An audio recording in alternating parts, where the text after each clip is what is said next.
Hello, everyone, and welcome back to another episode of TechRise. I am Desiree Vargas Wrigley, the Chief Innovation Officer at P33 and Executive Director of TechRise. And if you are not familiar with TechRise, we are a weekly pitch competition designed to support BIPOC and women identifying founders with prize grants between $25,000 and $50,000. Every week, our founders take the stage and they pitch for about 4 minutes, followed by 4 minutes of Q&A with judges from all over the country that are experts in the industry or field or whatever the week's theme is. This week, our theme is network effects. And if you're not familiar with what a network effect is, it's basically the phenomenon of when a good or service gets more valuable, the more people it has on it. So easy examples to think of are marketplaces like Amazon or Etsy, but also it's social networks like Facebook and Instagram. So these businesses are kind of going to show you the different ways that they use network effects to grow. And we're really excited to bring some expert judges in to help us figure out who's going to be this week's winner. And so our first judge that we're going to invite on is Elle Breuer. She's VP of Platform at Network Ventures, an early-stage venture capital firm investing in companies that leverage powerful network effects to create the next big marketplaces, networks, and software platforms. As a former entrepreneur and graduate of the University of Chicago Booth School of Business, she's passionate about helping founders navigate the early exploration phase to product market fit by providing them with the resources and tools to help them grow and scale their companies. So nice to have you. Founder turned funder, always the best. Next, we have Joshua Tooker.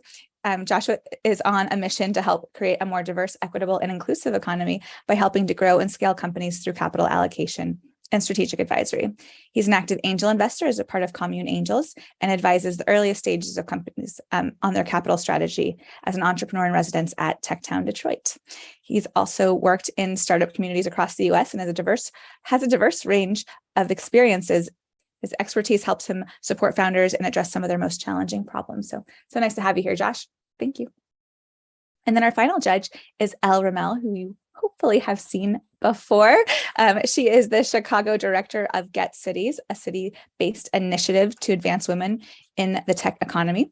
Prior, she project managed the redevelopment of the Michael Reese Hospital site for Fairpoint Development and led strategic partnerships at City Tech Collaborative, the Smart City Lab of Chicago, and an economic policy associate at under Rahm Emanuel's office as the mayor of the city of Chicago.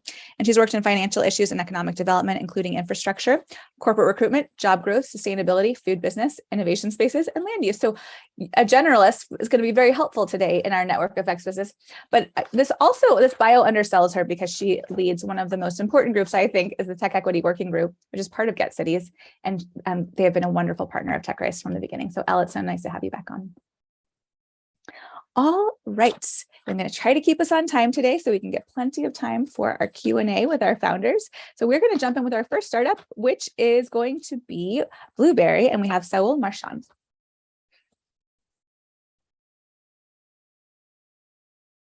All right, I can see you, but I can't hear you yet. So, all right, great. And then once we see your screen, I will tell you to go. All right.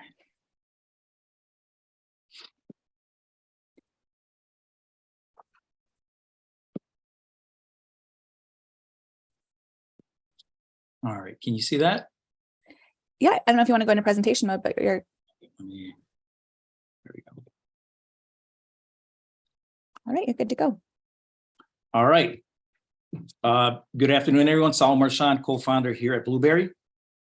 According to government statistics, 1 in 5 small businesses currently listening to this pitch will fail within a year. Half of us, or actually the failure rate will double within 3 years. And within 5 years, half of us will be failing. Now, if that doesn't startle you, as of 2022, there are 33 million small businesses here in the US. 7 million will fail within a year. 16 million will fail within 5 years.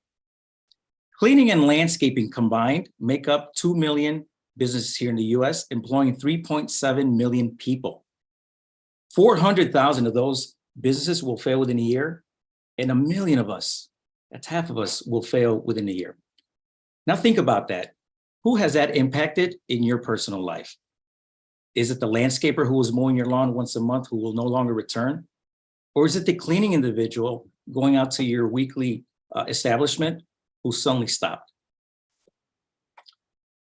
So who are we to qualify in speaking about this topic. Our founders, Juan Padilla, Cesar Mayorga, and myself have over 30 years of successful operations and management of service-based janitorial and restoration businesses. Moreover, we have over 35 years in the finance and technology industry at high corporate levels. And so within those 30 years, here are some of the challenges that we've encountered. Tech overload, all right, multiple platforms leading to decentralized data. Operational efficiencies leading to day-to-day mismanagement. The lack of business intelligence leading to poor decision-making. Lack of transparency leading to substandard and lackluster experience for the customer. And a commoditized workforce leading to bad customer experience. The answer, Bluberry. It's an operations management system that aggregates business data points and utilizes AI to empower small businesses to make growth-focused decisions. Solving these challenges, we've incorporated many of the COO functions into a single pane of glass.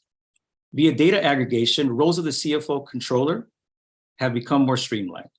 Our CRM delivers a transparency for our customers, artificial intelligence leading to smart scheduling and smart routing, and overall the culture, a sense of community where they're no longer non-transactional and not commoditized.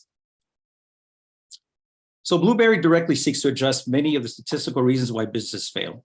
And from my experiences, we didn't know what we didn't know.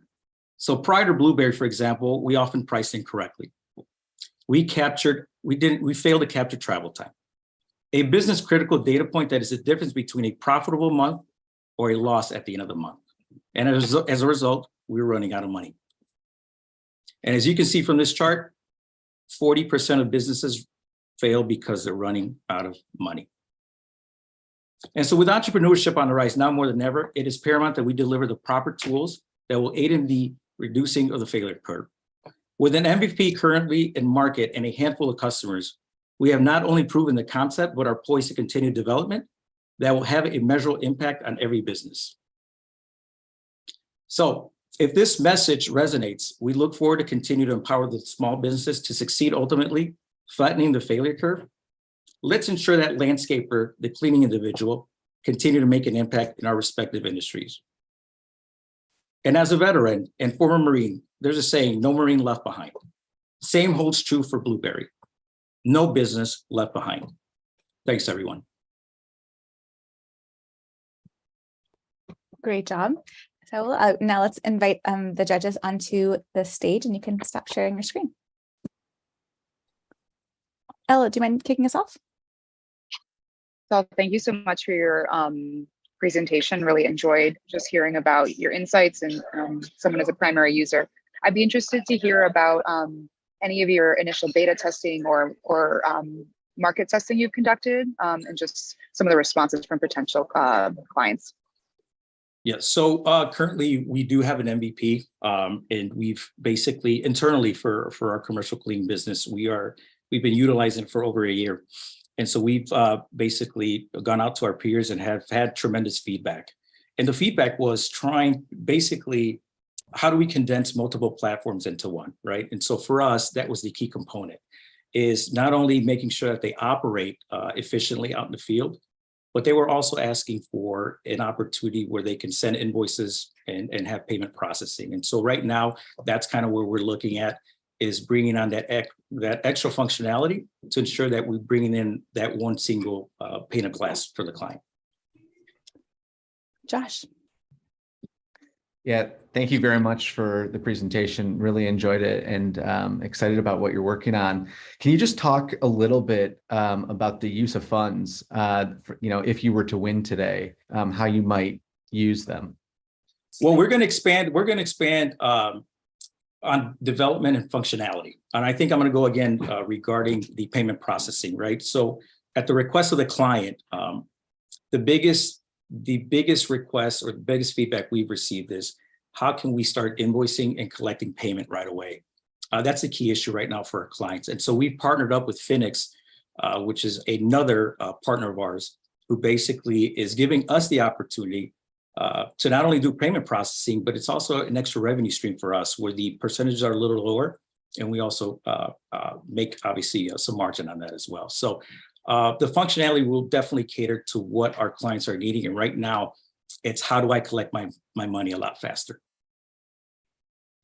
Elle. Yeah, thanks so much. Wonderful presentation. So I imagine that consistency of services and quality of services is going to be important here. So can you talk a little bit more about the talent side of things? So how do you ensure to maintain that consistency and quality when thinking about recruiting, training, and onboarding your staff? So, for us, operations is very important. I think for us, when we're onboarding people, the true component is, it's like what we talk about here. Sorry, you got me thinking here, Starbucks, right? How do we become the baristas in cleaning? So we're looking to standardize, right, all of our operations, making sure that if there's a lot, there's certain cleaning in one space, it should be the same, at Texas or in California. So our key component to this platform is standardizing a lot of these efficiencies so that these operations moving forward as we continue to scale are the same no matter where we're at. We have about 30 more seconds. Is there anything else, Saul, that you want to add that you didn't get to cover, or any last questions? No, I think I appreciate the opportunity. I appreciate this platform. This is awesome. This is my first pitch here, with Bluberry. So I thank you guys so much. Right now for us, it's all about community. So if this message resonates, I would love just to spread the message, because at the end of the day, we're all here to elevate everyone here in the service-based industry in order to basically be more profitable, but also have fair wages to our frontline employees. Thank you. Great job, Saul. Thank you so much. And next, we're going to invite Tiffany Shelly on with Last Minute Hair.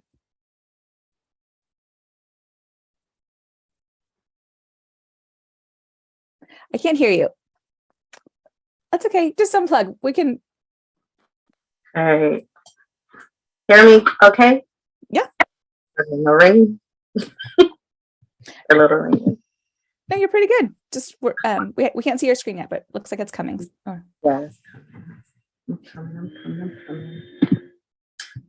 All right. All set. Yes. You can see my screen fine. We're good to go. All right. Let me just move this a little bit further over. Okay. Last Minute Hair, the mobile app where you can get your beauty products delivered on your time. The beauty industry has become an indispensable feature for the modern lifestyle and is expected to value at over $863 billion as of 2024. With over 1.9 million licensed beauty professionals and 147,000 registered beauty supply stores, the beauty industry has shown significant growth in both self-employment and revenue sales over all industries combined. However, it's not perfect. Beauty retailers are currently experiencing outdated marketing strategies and consumer blind spots. They have a lack of visibility and are typically only able to service customers within their store's physical location or online. And for beauty consumers, they are having difficulties finding the desired hair and cosmetic brands they need. They have limited time to shop due to family and work restraints. And then they have traditionally longer delivery time when they purchase online. But what if I told you that you can find all your favorite beauty brands in one space with a click of a button? I would like to introduce to you Last Minute Hair. We are making it easier for local beauty supply stores to market and sell their merchandise directly to consumers, while making it easier for beauty consumers to locate and buy their favorite beauty brands and have it delivered to them on demand in 1 hour or less. When a customer comes to the Last Minute Hair app, they will start by inputting the brand name, item use, or the type. Our geolocation software will locate all the stores within a 40-mile radius carrying that specific item. Once the order is placed, a beauty retailer will fulfill the order, and one of our delivery drivers, who we call beauty heroes, will be on the way to pick up the item and deliver it to the customer. We are ultimately targeting licensed beauty professionals as well as beauty consumers between the ages of 25 to 30 within the metropolitan area with an average income of $35,000 or more. We also are partnering with professional grade beauty retailers and small beauty business owners with 2 or more physical locations. Last Minute Hair is ultimately beauty made easy. And within 3 simple steps, we are increasing the revenue flow for local beauty businesses and simplifying the life of beauty consumers and professionals. We incorporated in 2019 and to date have 150 pre-subscribers We've raised today over $82,000, and we plan to launch next month with our MVP. The goal is to have 3,000 active beauty supply stores on our platform, as well as 23,000 active users by the end of 2023, with the plan to expand into 2 additional markets by 2024 with 2 distribution centers. We are a SaaS business model with our initial start for businesses at $250. For our consumer side, it starts at $5, and as a licensed professional, they pay $10. Our delivery fee ranges between $5 and $15, with 50% going to the beauty hero. I have conservatively projected within the next 3 years to raise to have a revenue of $5.4 million. There's a lot of competitors in this space, with Amazon being our biggest. However, they have 1 to 2 day shipping and are notorious for having counterfeit products on their platform and inconsistent regulation of private sellers. For our same-day delivery competitors, Instacart will be our biggest, but they are food-focused. They have limited beauty supplies items listed, which makes Last Minute Here the better choice because we have an extensive beauty-related inventory. We're very beauty-specific with hair extensions, and our innovative POS software allows for local businesses to now provide delivery to their customers. There's many things that I'm looking to accomplish with Last Minute Here, but our initial things we would like to accomplish is strategic marketing and ad placement, as well as hiring of drivers, account managers, and our field team associates. And I plan to use the TechRise funding to do that. My name is Tiffany Shelly. I am the founder and CEO of Last Minute Here. I've worked in the industry for over 16 years, and I want to optimize the D2C marketing and distribution efforts for beauty retailers nationwide. We are ultimately the connection between local beauty retailers and their customers, delivering your beauty products on your time. Any questions? Great job, Tiffany. Thank you. We could hear you just fine too. You can stop sharing your screen. We'll bring the judges on. And Josh, I'm going to have you kick us off. Okay, great. Tiffany, really appreciate you and the presentation. You mentioned the 3,000 or the potential 3,000 users or customers. Wondering if you could kind of just share a little bit more about your plan to secure those, or how you'll get, make sure you hit that number. Yeah, for the on the beauty retailer side, I've currently been more so doing guerrilla marketing. So physically going into these retail stores, finding out what their pain points have been. And I have also used their answers to define how the app will operate. But again, strategic marketing, communicating through LinkedIn, strategic ad placement for that. And then on the consumer side, I've also been doing marketing through social media platforms, specifically Instagram, where my clientele base would be. Elle. Oh, wonderful. I'm a big beauty fan myself. Yeah. So on the other side, so thinking about the beauty retailers, how do you plan on reaching beauty retailers and partnering with them? Yeah, so the same thing through LinkedIn. I currently was in discussions with Sally's. I am currently in discussion with Salon Centric. We're adding them on the platform, but using business-based or B2B-based platforms like Alignable to connect with these beauty retail owners in order to show them the product and how they will be able to join our platform. So really just talking to them, going in, because this is something innovative for the beauty space. There isn't a current delivery software specifically catering to the beauty industry. So it's something that they are really excited about joining. Today, I have 2 beauty partners that are ready to go. And in total, they have 10 stores collectively. So with this capital, I'll just be able to ramp up advertisement and really get my product in their faces so that we can acquire those by the end of 2023. And Elle, yeah, you undersold your fact that you have deep experience here. We should have talked more about as a it's a struggle. Yeah, you guys can connect after this. Elle, you want to go? Yeah. Tiffany, thank you. I want to just tell you, like, having a pitch exactly on time I'm always impressed. So thank you. I would be curious when you were discussing your users. In my brain, I could see it be B2B, like a salon that runs out, or a makeup artist that runs out, or Allie and me who like love things on Sephora and need it right now. I love your distinction of like the kind of users you're choosing to pursue when you're describing that user. Yeah, so for the professional side, we are segmented into 2 different markets. We have the salon, and then you have freelance professionals that don't work in a salon space. They typically have salon suites, or they work on set for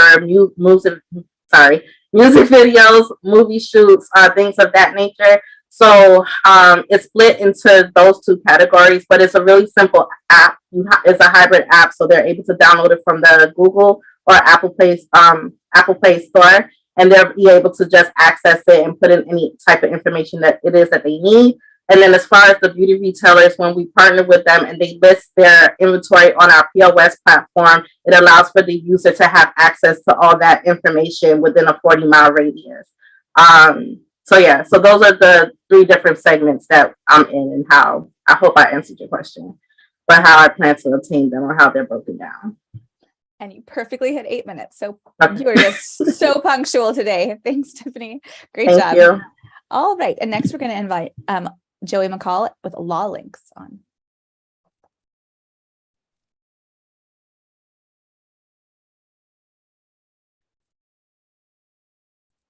All right, Joey, I'll let you know when I can see. Oh, perfect. Good to go.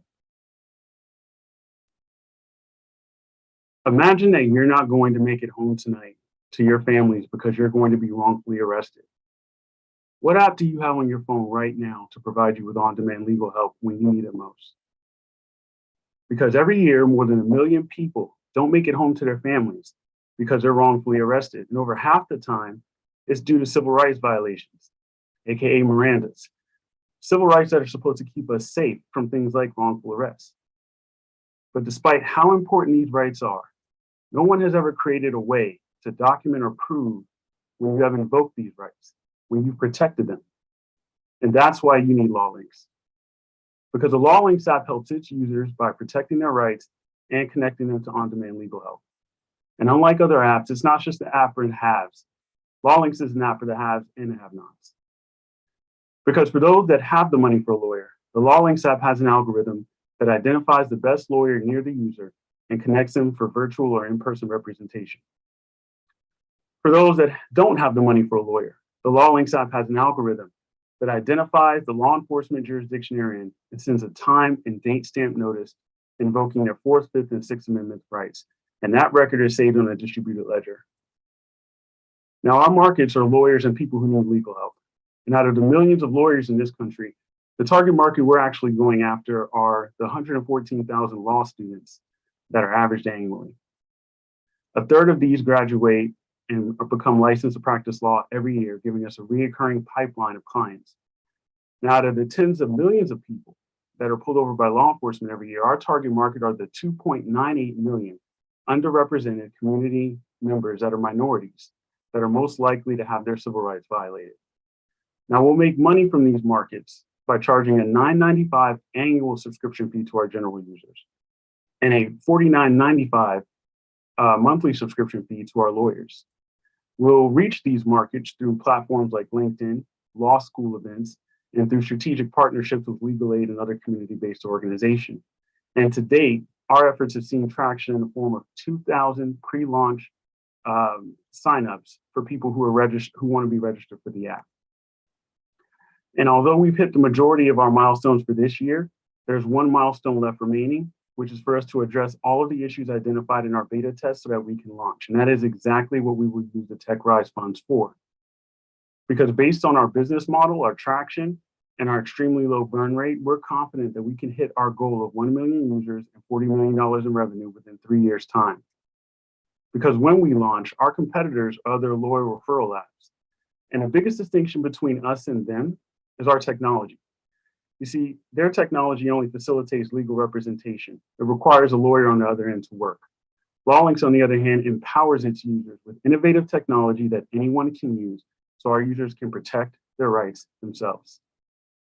See, because based on our team's diversity and our experience, we understand and can solve the pain points of our end users. Because in a world without Law Lynx, 13.5 years is the number of the amount of years that the wrongfully convicted have stolen from you. And while some have been exonerated, there are countless others that will need our help, that will need Law Lynx. And with your support, we're confident that we can be there for them. Thank you. Great job, Joey. Thank you. You can stop sharing screen and we will invite the judges on, and we're going to start with Elle for this one. Really inspiring presentation. Can you share a little more about your vetting process on the lawyer side? How do you evaluate them? And then how do you actually match them with someone? That's an excellent question. The way that we vet them is that any lawyer that will come to our platform will be required to provide a letter of good standing, proof of malpractice insurance, and proof that they're an authorized officer of the entity that they're running. But keep in mind that all lawyers are regulated by a bar association. And so how they interact with clients is governed by that. As to your second question, I believe that for the most part, we're going to try to reach law students early on and transition them into becoming lawyers. So they'll start as users and then they'll go transition into providing law services.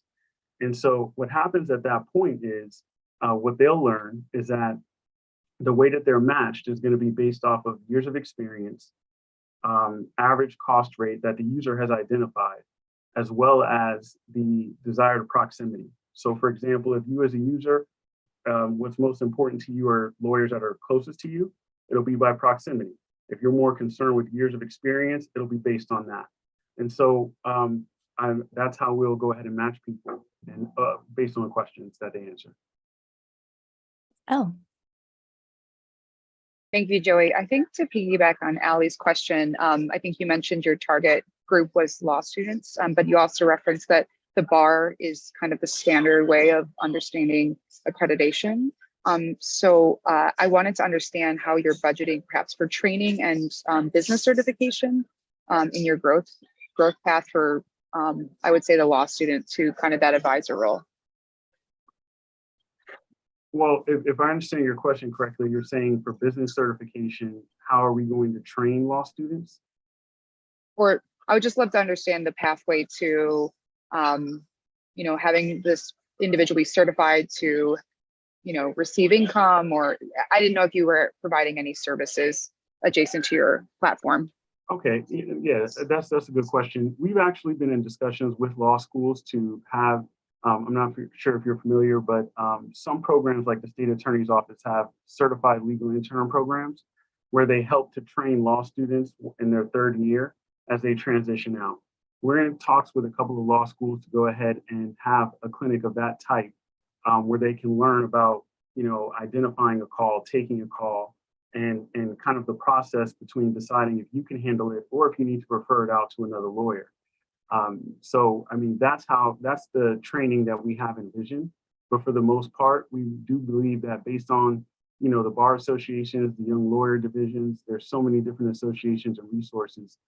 We believe that that's where a lot of our law students and users will get a lot of their training. All right, and Josh. Yes, Joey, thanks a lot. I'll be quick. You mentioned the main use of funds is going to be to address the issues with beta.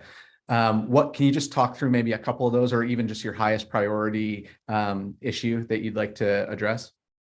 Oh, for sure. The major issue was connectivity. Obviously, when you deal with any type of technology where people are moving, the connectivity and making sure that the geolocation system works properly, you have to have a very strong signal in order for that to transpire. One of the features of our apps is that basically when someone connects with a lawyer, wherever the phone goes, the lawyer will be aware of it. So an example, for instance, with like immigration, where someone may not have the ability to go call an attorney, if they use our app, the lawyer will know exactly, what center they're at. They can notify their family, things of that nature. So in our beta, what we were finding is that there were some instances where that connectivity was an issue.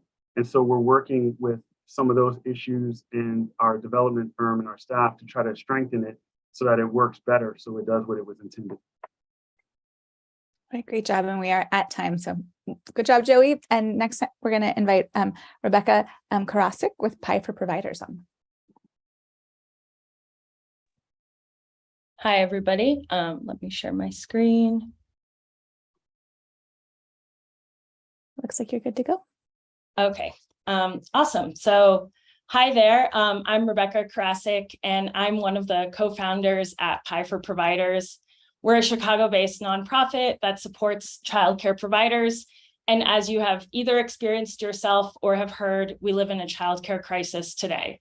And this crisis affects childcare workers and low-income families the most. The government, though, does allocate funds to subsidize childcare, but the problem is that the money just isn't getting to those that need it the most. Why is this happening? The government subsidy places an untenable burden on childcare businesses, which are 87% women-owned and 59% minority-owned, and are making poverty wages today. The government rules are really complex, the system is punitive and stressful, and requires time that providers just don't have. So even though there's spots open, providers are unable to afford subsidized care, leaving almost 10 million eligible children across the country without that support. At Pi for Providers, we build software that unlocks that government funding so providers can earn more revenue and open up those spots for low-income families. You can think of us as a TurboTax for childcare. First, we help providers claim more money by finding missed revenue opportunities. Second, we provide real-time revenue projections reflecting the complex government rules and giving providers control over their business. And third, we save time by eliminating the monthly billing process and putting all the information providers need in the state's required format. Today, providers do use other software to manage their business. However, those products don't offer features that are related to government funding. And they also rely on various support networks like nonprofits and unions, but those organizations are often outside of the provider's day-to-day. And we, as an open source tech nonprofit, work with these alternatives rather than compete with them. We're already integrated with 2 tech companies and partnered with 2 nonprofits. And in fact, our distribution model is to go through those nonprofit partners who purchase software licenses on behalf of the providers that they serve. Since our statewide launch last year in Nebraska, we've helped 65 childcare businesses claim more funding on behalf of 300 children. And we're literally 1 day away from launching in Illinois with our newest partner right here in Chicago, which we're very excited about. Our target market is small childcare providers who actually make up 79% of the industry. And within that, we target states based on partnership and impact potential. And we've made a lot of traction thus far with our pilot in Nebraska. For those 65 users, we've already shown a 3% income boost. And as we launch in Illinois, we want to expand quickly and get to 2,000 providers across the state. The funding from TechRise would go directly towards growing our marketing and business development team, and this would help us achieve our goal of earning $450,000 in annual earned revenue. But more importantly, will help increase the income for our provider users to 8%. And that might sound small or insignificant to some of us, but that 8% can be the difference between keeping the lights on in your own home or shutting down your home care business. Our team is uniquely positioned to do this work. My co-founder, Chelsea, and I met at a startup building benefits enrollment technology 10 years ago, and we saw the opportunity to apply that approach to childcare. And across the team and board, our team has expertise in early childhood, in civic tech, in startups, and in enterprise technology. Every dollar that you invest in Pi for Providers has threefold impact. You're supporting women and women of color-owned businesses. You're supporting low-income families to get the financial support that they need, and you're helping provide quality childcare to the next generation in our society. And lastly, you're recognizing that care work is real work that deserves real solutions. Thank you. Thank you, Rebecca. All right, we are going to kick things off with Elle. Who is a new mom. So good to see. Yeah, Rebecca, so good to see you. And really, I've always been a fan of Chelsea's work, so it's great to see the co-founder. I wanted to just ask about the decision for choosing a nonprofit journey for this organization, and just how that's kind of affecting your kind of fundraising ambitions. Yeah, great question. So we had actually originally launched about 5 years ago as a for-profit with a slightly different product direction, and we ended up pivoting to a nonprofit and relaunched last year in January 2021. Really because and actually it's one of the reasons why other software companies don't invest in this type of funding is in these types of features, is because we just didn't see a profitable business model of building this government technology, our technology that works with government technology. So actually those other software companies, for example, that's a reason why they don't build those features. Josh. That's super helpful information. What's your biggest learning from the Nebraska pilot that you're going to apply or that you're planning to apply in Illinois?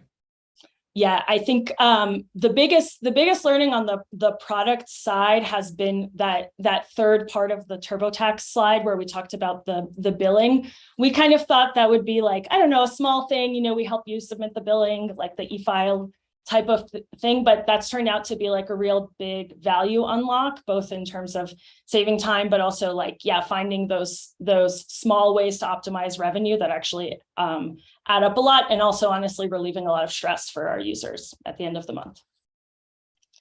So that's probably one of. This is wonderful to see. I'm a mom of two, so understand the problem. So I might have missed this. So I know you're a nonprofit, but do you charge a fee for your service to the childcare providers? And then how long does the onboarding process actually take? Yeah, so we charge a fee to the partners that we distribute to. So they pay us a monthly fee of depending on how many children each provider has, but around somewhere between $15 and $30 a month. So those nonprofits pay us. The childcare providers get the software completely for free. And then the onboarding process consists of, like a welcome kickoff type launch event that we really try to do more to build trust with the providers and explain how it works. And then there is some paperwork that we usually need that comes from the government that the providers have. So, depending on how available that is, I don't know, I would say that takes about a week sometime, usually less. We have time for another question if anyone has one. Okay, then Rebecca, is there anything else that you wanted to add that maybe you didn't get to cover? Yeah, maybe I'll just add that sometimes we get questions, about the political situation and the funding situation. And you may or may not know that a bunch more money came in to support childcare during COVID. But I just want to say that has only made the problem more urgent than ever. A bunch of that money is still tied up and hasn't been distributed for the same problems that we're trying to solve. So this is a systemic issue that we need to solve urgently. Great job, Rebecca. Thank you. And I just want to remind the judges too that as we evaluate business models for TechRise, we think about creating sustainable revenue models for our social ventures, equally as important as those that are traditionally venture backable. So just putting that context out there for everyone. All right, and next I'm so excited to invite Chris Holloway on with House of Trade.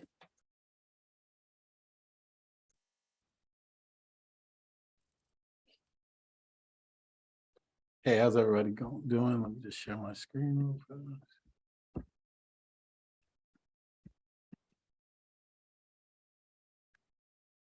All right, we can see it. We're ready when you are. All right. Let's take a trip to New York City in the late 90s. It's the start of the school year and my brother and I are going sneaker shopping. Getting new shoes at the start of the year is a regular thing for my brother and I. Since we outgrow things so quickly and funds are tight, we each get one pair and one pair only. This year, I'm going to the 7th grade, and my Uncle Dana changes all of that for us. He comes over with a brand new pair of Air Jordan 14s, the shoes that Michael Jordan wore his last game with the Bulls. I instantly knew things would be different. I no longer felt the unusual weight of my family's financial situation. Instead, I had a confidence and a stride that I never had before, and I felt like none could stop me this year. Sadly, a couple years ago, my uncle passed away. And as a tribute to him, my brother and I got those Jordans again.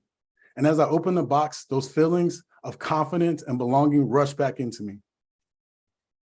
What if you could trade things in your closet that are barely worn for something that invokes nostalgia and happiness? This is where House of Trade comes in. People want to have new clothing without having to spend more money. Since that moment with my uncle, I've been a sneakerhead and into fashion. Throughout the years, the fashion industry has grown to the point where direct retailers like Nike, Supreme, Kith, and other brands have created a false sense of exclusivity and scarcity.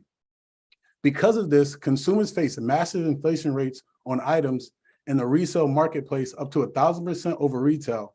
Not to mention, many stores in the retail space advertise as buy, sell, trade, but do not actually offer options for trading. Consumers want to trade, but often do not due to safety concerns and questions about authenticity. So how does this trading thing work? So here's how it works. First, users create a free account on House of Trade to upload their classic currency. Next, users search the site for items that they're looking for.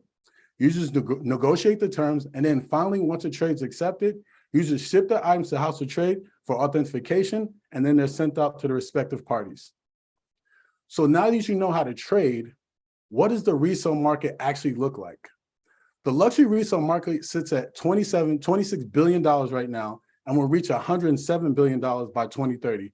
20% of that market are people who want to trade.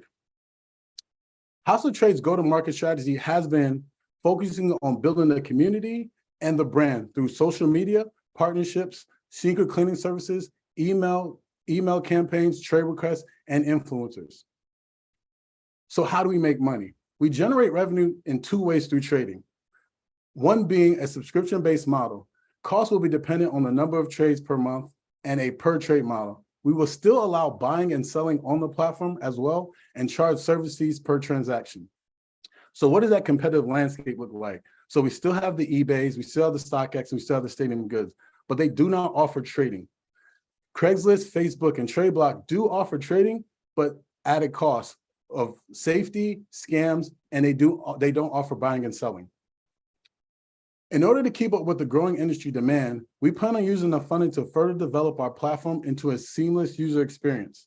This includes front and back end web development and building a mobile app with Web3 capabilities. We're ready to ramp up our marketing that will include paid advertising, partnerships, and influencer marketing. Our final focus will be on assembling an overhead, including authenticators, packaging, and merchandising.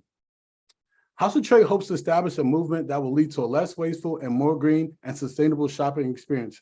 By trading instead of buying new, we will be reducing the fashion carbon footprint brought on by fast fashion. Once established, we plan on extending our offerings to a wider audience, making products more accessible and obtainable. We invite you to be part of House of Trade at the intersection of culture, community, and commerce. And I'll open the floor for questions. All right, great job, Chris. I'm going to start with Josh. Thanks, Chris. Appreciate the presentation. So just a quick question about the time that you actually have the shoe in your possession. Can you talk a little bit about, I guess how you're managing that inventory and the actual authentication process? Yeah, so we only get the shoes when the transaction has been finalized in terms of both sides having agreed to the terms. We don't have it beforehand and we don't hold the shoes. So once we get the shoes, we authenticate them, make sure it's in the condition that the people say it's in, and it's authentic, and the time, because shoes do have different time frames. Like there's this Jordan from 2011 and there's a Jordan from like 1985. So we make sure it's in that same condition, and then we send it out to the respective parties. If it's not in the condition that as stated, we notify the users on both sides and we send it back to the respective parties. So the time frame is 3 to 5 days, business days usually. Elle. I imagine that building a brand that your customers trust is going to be really important, and the authentication process is going to be a big part of that. Can you share, like piggybacking off of Josh's question, share more about the ways in which you authenticate? Does it require a person, or are there ways to use technology to kind of scale that? Yeah, absolutely. That's a great question. So we actually combine the authentication process with human interaction, with touch, feel, and smell. And then we also use a platform called Legit App, where as the authentication and as counterfeits evolve, the app also evolves as well, being updated constantly. So we use that as a reference point. And then also currently we are in the process of developing our own manual and handbook for authentication for our employees. So yeah, and then we are getting to the point where we want to use AI to authenticate sneakers, but we aren't at that point yet. Elle. Chris, thank you so much for this presentation, and it's definitely something that feels very familiar to you. I'd like to learn about when your user customer research about when you have price discrepancies between items. Yeah, will you be blending trading along with compensation, or how do you deal with that dissonance? Yeah, so essentially there's two avenues about this. So if there is a price discrepancy, you are able to add funding to a trade. So you can add a cash value, or you can add another item. So you can add two sneakers for one sneaker, 3 sneakers for one, 2 for 3. That is also an option. And then also we have what we call the STV, so suggested trade value, that we give a value of what we think this trade should be, but it's at the end of the day, it's all based on the user, because what brings value to me may bring value to someone else. But we do have ways that we even and level that off with adding monetary value, which is cash, or adding another item to the trade. So every trade does not have to be 1-for-1. We have time for one more question or any additional comments, Chris? I have a question. Can you share a little more about your decision to go with a subscription model? Yeah, my decision to go to the subscription model is based on, I know that there's a lot of resale stores out here in Chicago and just nationwide, and giving them the opportunity for businesses to use the subscription model to replenish their inventory into their stores. So if they have a shoe that's sitting around for a couple of months, they can upload it on House of Trade, and they'll have probably significant amount of transactions. So instead of them paying a price for every single transaction, kind of cutting them a little bit of discount and enticing them to use the platform more for a subscription-based model. And there's also resellers who necessarily don't have stores who resell and trade a lot to get a certain shoe to get to a point where they want to trade it for a high value shoe. Thanks so much. All right, great job. Judges, great job with your questions. Now you have the unenviable role of deciding who's going to win today's $25,000 prize. So we're going to say goodbye to you, and we are going to welcome our friend Scott onto the stage. So I'm going to read his bio real quick while he comes on. Okay, so Scott Kitun is co-founder of Songfinch. He spent the last 10 years building and investing in businesses at the intersection of tech, media, and monetization, having previously started companies such as Click Media and Technori. And Scott's now working at Songfinch, a platform to buy custom songs from professional artists. Hello. Don't see you. I hear you. Oh, there you go. Coming on. Hold on. I'm like, switching cams. And hello. nice. Look at that beautiful background. I don't know. Are you in our suburbs? Where are you? Yeah, I'm in my backyard. My dog is right here, and my child is up there napping. She had, anyone who's a parent in this, and Desiree, I know you know this too well, if it is like 0.1 over the temperature when they shoot the forehead, whether they are sick or not, they send you home. And I was like, you gotta be kidding me. So well, anyway, we're so glad to have you. And I mean, you should be running the show, because Technori, you've done this, you've had founders on forever, and you're definitely an OG of the ecosystem builder. So appreciate you being here, but so excited to have you here as a founder, and such an exciting network effect business yourself, really activating the creator economy. And you have some pretty exciting recent news. I know it probably doesn't feel so recent for you guys, but one of the biggest Series A we've seen in Chicago in a while. So want to share a little bit about your recent round? Yeah, absolutely. So Songfinch just announced yesterday, we closed the deal up, what was it, end of August, early September, first week of September. For a $17 million Series A with Valor Equity Partners, which is also a Chicago-based firm. It's actually a pretty cool deal. Like, they actually have an extension round that's kind of baked into this. If we hit a milestone, I believe it's 30 million in revenue this year, which we are like 7 away from already. So hopefully by the end of next month, we're kind of already like on it. And that extension would put us even higher valuation, which is crazy to think. It's been like January 2020 to date, and it's been just a crazy like 1 point something million to 5 to 40. It's crazy. Well, I mean, your story is every founder's dream, but it didn't start out that way, right? With a lot of nightmares. Not everyone believed, though, right, in the initial model. So you want to explain to the audience like what you started out building and what people didn't see that they're starting to see now? I mean, honestly, no one saw this. So like the original story, I'll save people the like crazy stuff, but the original story is July 2017, and I'm hosting a Technori event, the future of media. It was probably the best event we ever had. It was so good that it brought Seth out of retirement and into the front row. Emerson Spartz was there. He was our keynote. Stephen Galanis takes the stage and introduces the world to Cameo. It's at the time he was pitching it as like the modern day autograph. It was maybe the worst pitch we ever had on stage. It's still on the internet. You can look it up. He admits that it's awful.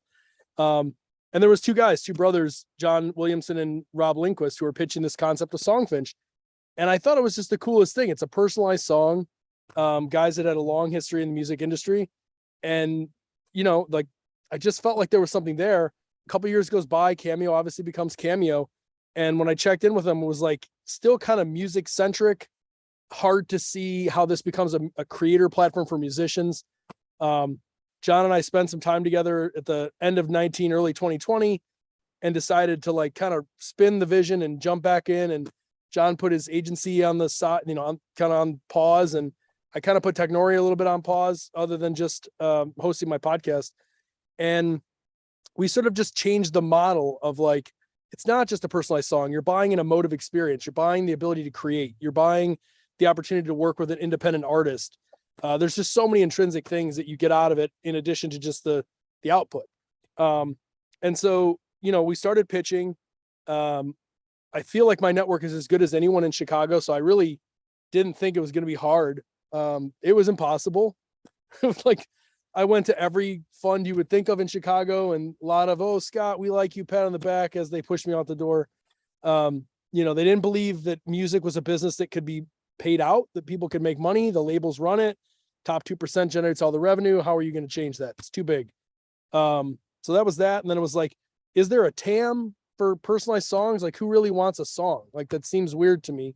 And this is like 2020. So Cameo like TikTok. Right. Like, who wants to watch random people sing? I don't know, the whole world. All of YouTube. Yeah. Right. It's such a weird, it was so weird to us. But I guess, we didn't have that big of sales. So like we were kind of, 1.6 million divided by 365 days. It wasn't a huge amount of sales. But I think you could tell from the customer feedback, it was great.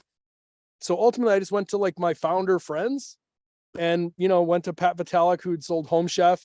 He put in David Yelnick, who was a part of Go Health. He put in David Colt from Reverb. I begged him. He said no, like 5 times. Then he said yes. Tom Gimbel from LaSalle Network. Then Harry Gottlieb, who was the founder of Jellyvision. He came in and introduced me to Brian Hand, who then introduced me to, I guess Harry Gottlieb's college roommate was Craig Coleman, who is the CEO and chairman of Atlantic Records. And it just started to go. And from there, like all of a sudden, Quincy Jones is in here and, The Weeknd is in this. And my partner, Josh, manages Doja Cats and now she's in. It just started picking up steam. Well, I will forgive you then for not letting Josephine Collective in. Just kidding. No, like we came in too late. I'm just kidding. I'm kidding. No, but like that's in like 2020. That's in like we came back around 21 and we 5x'd from $1 million and change to 5.5. And now I start hitting up all the VCs again. And it's the same thing. No. Price is too high. No sales, no TAM, whatever. We're like, we have 5 million in sales. Like, what are you talking about? And we were pretty convinced that as much as I hated it, like we were going to have to leave Chicago for funding. And then pretty quickly, well, not pretty quickly, it felt like forever. All of the locals said no to me. And then finally I just bumped into Sam Yegan on the stage of Chicago Innovation Awards, which we won a Chicago Innovation Award. It did not help us. And Yegan was like, what a weird concept. I like it. And we met and like right before Christmas. And he was like, all right, call me on January 2nd. I'll have a decision. And so he led our Series Seed. He put 1.6 in and then the next year, 22 has just been, we're selling literally a song a minute right now. It's insane. And so that amazing. led to the Series A. I went everywhere. I talked to the biggest 30 funds you've ever heard of across the country, Silicon Valley, New York, everywhere. We got I would say a pretty good term sheet from the biggest D2C VC in the world, Goodwater. And we did a call, last minute diligence, did a call with John Shulkin from Chicago's Valor office. And he was just like Chicago. He was so Midwest, humble. Let's just win. And we literally turned around and told this massive VC fund in San Francisco, we're going to pass. And we went with Valor. And it's been a dream. We announced it yesterday. So that's probably more than you wanted for the answer, but you got it all. No, you basically have just pitched the entire thing that we were trying to solve over at P33 for our startup ecosystem. And that is that if you are hardy enough to make it through the top rungs of the funnel, which are, friends and family, pre-seed, seed, to get to the Series A, then there are options, right? And you can have the most incredible firms in the country, but most of our startups that have excellent ideas, huge market potential, require visionary investors And we just don't have enough of them here at the earliest stages. Sam is one of them, absolutely. I wish I'd known that he would have been a good fit for you. I would have introduced you or gotten you closer a long time ago. I knew Sam. I just thought he would laugh at us. I just did not believe, you get as a founder, you get like, and you know this, Desiree, you just get beat up. Like, yes, you go through 15 calls from the Chicago people who should say yes to you. And like, I would say to some of them, not meaning to put them on the spot, but like, if you're even on the fence, just the amount of time that I've worked on this effort in Chicago and worked with them, podcasts and so forth, like, I feel like I deserved a yes, which no one deserves anything, but I kind of felt that way. And then to hear a no, like 7, 8, 9, 10, 11 times in a row, like, oh, we're going to watch from the sidelines. Like, we don't think we can help you. And you're like, right. I don't need you to go build my marketing. Like, it was like, whatever, so like, I just didn't think Sam, and also just as a sidebar, Sam is a brilliant entrepreneur. I wasn't sure how committed to Corazon he was. Like, he's been in and out. I only found out in that meeting that they were raising a $134 million fund. Previous to that, he was kind of, this is like one of the biggest problems in Chicago tech and VC. There's Brad Keywell and Eric Lefkowski at Lightbank, and they should have been the ones who created Lightbank. Should be A16Z without all the shit that goes along with it. Like, they should be it. And the problem is Chicago is full of operators. They can't stop building companies. And Sam has the opportunity to do it with Corazon. He can't stop building companies. And so, like, our biggest, wealthiest, most successful entrepreneurs, while they do angel investing like crazy, they can only sit in the cockpit for like, or I should say sit out of the cockpit for like 3 years. And then they're off building like a cancer curing company. It's crazy. But I think that's actually what's so amazing about our ecosystem. So 100%. Like, if we think of like network effect within there's a negative version of network effect, which you just described. And that is that like, once you get like kind of like into the cycle of no's locally, like you get shut out until you like hit whatever milestone is magical for a few investors, or, you serendipitously have the right messaging at the right time, as the right time that funder is ready to write a big check. But so much of our ecosystem is like a bit incestuous, unfortunately, just because of the way the LPs and the angel group is structured. So I didn't think we were going this direction, this conversation. I've gone completely off script. Sorry, Sean, no. but so great. Glad Scott was willing to roll with me on this. Sean writes our questions, by the way. But to your point is that like, what will change it is, visionary founders putting dollars to work. And we need, founders like you to hit like escape velocity. So you can kind of reinvest in your own. You are already a very active angel investor, but reinvest by building companies again and again. So I think that role that Sam is playing and others, Brad and Eric, is critical, but we also need their vision on the funding side. And so how do we activate more of those people? How do we make sure that the funds that are here actually bring in founder vision when they're investing, especially if they're committed to early stage? I think is a critical piece of the problem. Really well positioned for us to talk about. Maybe someday I'll just have a whole TechRise about what we think needs to change in Chicago, and we'll call it something else. And I'd love to have you on with me. But is there anything else you want to talk about Songfinch? Because I think we're getting to the point where the judges may come. Oh, they're split between two. So I guess we have a few more minutes. I would just say, the networking component of this, just to go back on the topic, leveraging networks to me is not networking. Cut me off anytime, Desiree. No, we're good. The networking dynamics, I would not look at it as like networking, like you go to an event and you meet people. Leveraging a network is literally like almost scientific. You go through a LinkedIn, you go through your own personal, like, what would be my metaphorical board of directors? Like, if I could meet anyone in the world, dead or alive, who could get me from here to here to here to here? And then go into your network and find the closest thing to those people, if not those people. And if you have the ability to go 1 connection, 2 connection, 3 connection, to actually get to that person who you would have put in that quote unquote board, like, that's how I look at building a business. That's how I look at building a team. There's a certain ability to, like, you don't waste time. You have the ability to literally focus in on 15 or 20 people who you think are like absolutely going to change your world and your business, your mind, the whole deal. And just chase after those people and kind of figure out like, what should I do next? And I think that's one thing people get lazy about. I think founders will be like, oh, I'm just going to take this cold email approach to 1,100 VCs and see what happens. Yeah. And the reality is, I don't care what VC like website says, we don't take warm intros. That's all they take is warm intros. Like that's all they fund. I think they'll take the Right. cold ones. They Yeah, just don't fund sure, them. they take the cold ones. They send it to like someone who's still in college who's interested in VC. Like you have to work really hard at it. It's almost like a second full-time job, but it's honestly, once you figure it out, when you like unlock it, it's a massively powerful tool. You grow a huge network. It doesn't have to be huge in volume, but it's huge in value. Yeah, and one of the things that you're basically touching on that I think is kind of counter to what the startup advice is, right? They have fewer people on your cap table, easier to manage, blah blah blah.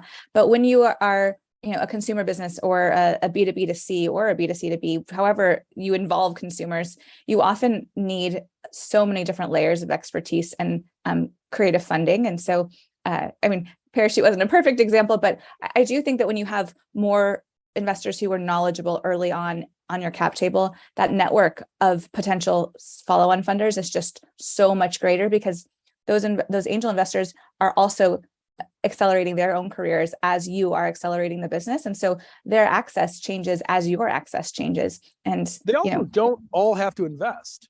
Like that's true. One of the things that I never realized, that I always felt like I was compelled to ask for money.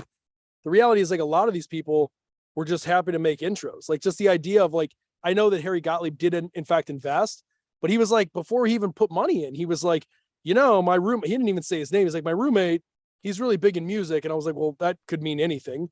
And lo and behold, it ends up being the guy who runs Atlantic Records. He made that intro before he even invested, and then turned around and invested with him. Yeah. And like that intro opened the doors to so many people. And like, just, you don't know who people know. Like it's such a crazy world. And I think that the more familiar, the more conversations you have about your business, about your ideas, like don't worry about people stealing it. There's only one you. Like go for it, talk to people about it. And the people who find an interest in what you're doing will support you, and you don't have to put money in. If they want to, great. But I think you're better off just like making friends and use your network, like unlock their network. And I mean, some of the names that you mentioned, Brian Hand, Harry Gottlieb, I mean, they're people have had the fortune of being invested in my companies too, but they're quality human beings who care not just about the businesses, but they care about what your business means for Chicago and what you can create. And they're builders themselves. So getting those into your network is critical. It looks like the judges have come back. Scott, we're so happy for you. So happy that you're staying here to build it. So happy that Valor is your partner. Valor, I have to admit, is an amazing partner for TechRise too. And so they've really kind of tripled down on their commitment to Chicago, and excited to see that they're going to have so many great wins here, especially with you guys. So thank you so see you much. soon. And hopefully the fever is nothing major. No, okay. She's running around like crazy. Y'all have a great weekend. Thank you. And congratulations to all the people pitching today. I stayed and listened to the pitches. They were all great. Hopefully one of you walks away with a big check. Yeah. Thanks, Scott. Have a great weekend. And then with that, who's announcing our winner today? I am. Right. Allie. Okay. Do we have all the founders on? It looks like we do. Without further ado. Yes, we had such a tough deliberation process. We just wanted to say thank you to everyone who pitched today. You all did a wonderful job. I know how much courage it takes to do this. I did it for myself when I was building my business. And so keep at it. I think the beauty of this is that you can always come back. So it's really encouraging. So, but we are really proud to share that we had a tie for like a runner-up place, Last Minute Hair and House of Trade. And today's number one winner of the $25,000 check is Pie for Providers. Yay, congratulations. Rebecca, is there anything you want to say? Oh, no, just thank you so much. This has been a great opportunity. Thank you to the judges and also to the other founders. I really loved hearing the pitches and was really inspired by all the other work that you all are doing. So thank you. We really, really, really appreciate it. Great.